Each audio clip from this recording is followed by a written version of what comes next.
Hannah Clip-Hatton, owner of HK Hair, and today I'm going to show you how to trim your own fringe. Now this isn't a behaviour I usually endorse, but as you can't see your hairdresser at the moment and people need to be able to see, this is what I'm going to need to do. Now there's two ways of trimming a fringe. Now I've moved mine full fringe has grown out.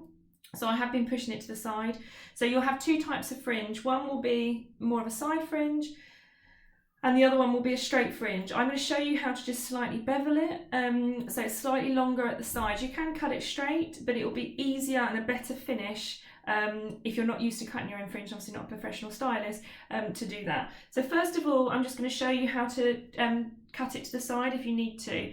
Now, first thing to do is pull the actual length of your hair back. Your stylist would have decided what part of your hair needs to go in your fringe and to cut it off. So do not cut anything that's any longer than your baseline of your fringe. So what I'm going to do is I'm going to say, this is not something I normally do. Very fortunate that I do have a trusted hairdresser, but obviously I can't see her at the moment either. So I'm going to decide that that's about right, and then use some sectioning clips or a hairband. If you've got an Alice band, that'll then keep all that back. Keep all this behind. I'm going to redo this in a minute. So I've got some little ends there. I'm just going to put them out of the way because that is likely to be where I've got new hair growing around my hairline rather than anything else. So don't recut them. Let's do this in two sections so you can see clearly. I've got that bit back and that bit completely out of the way. So I'm doing a side fringe. And I'm doing another tutorial for a full fringe. So if you're on this one accidentally, go and find my other full fringe tutorial. So this is my side fringe. So mine is quite short because I previously cut a full fringe. So this is purely for demonstration purposes. So what we need to do is look at your hair and see, you know, I've got, it's quite uneven and this bit is too long here.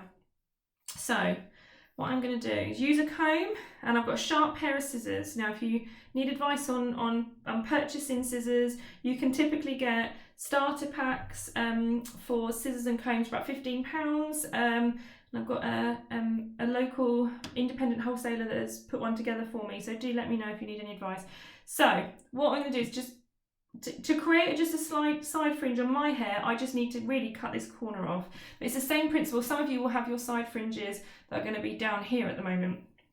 So what I'm going to do is, I usually have my parting on this side and coming across. So what I'm going to do is I'm going to take my hair in the opposite direction. Now I know I only want just this little corner off. Now you can either, if your scissors are sharp enough, cut that corner off just like this. Okay. And just go back and just double check. You see there, we just cut that corner off there, lovely, and it's just a little bit too long here still.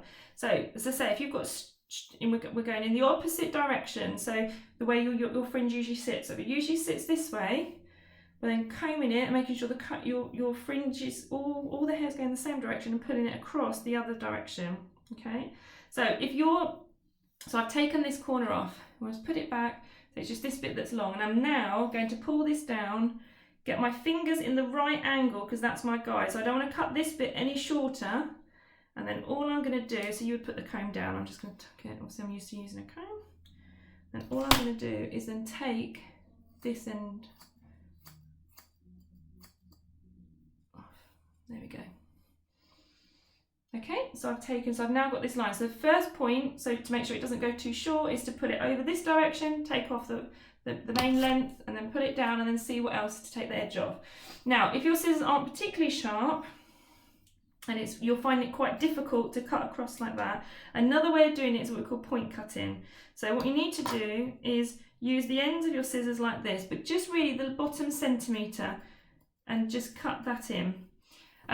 What I'm going to do now is, this is quite heavy for me because it's all one length, so normally my fringe is a little bit textured. So an easy way of doing that is lifting the hair up, move back a little bit, and you can see there that's still that's an uneven length. So what I'm going to do is just these bits here, so you can see, I'm going to just point cut, and I'm just chipping in. I'm going to go really close now. We're chipping in and just taking away those particularly long bits. So there's a little bit more texture.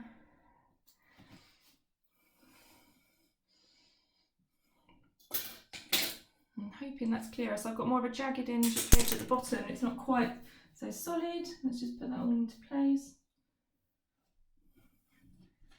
And now I've trimmed my own side fringe. Thanks for joining me.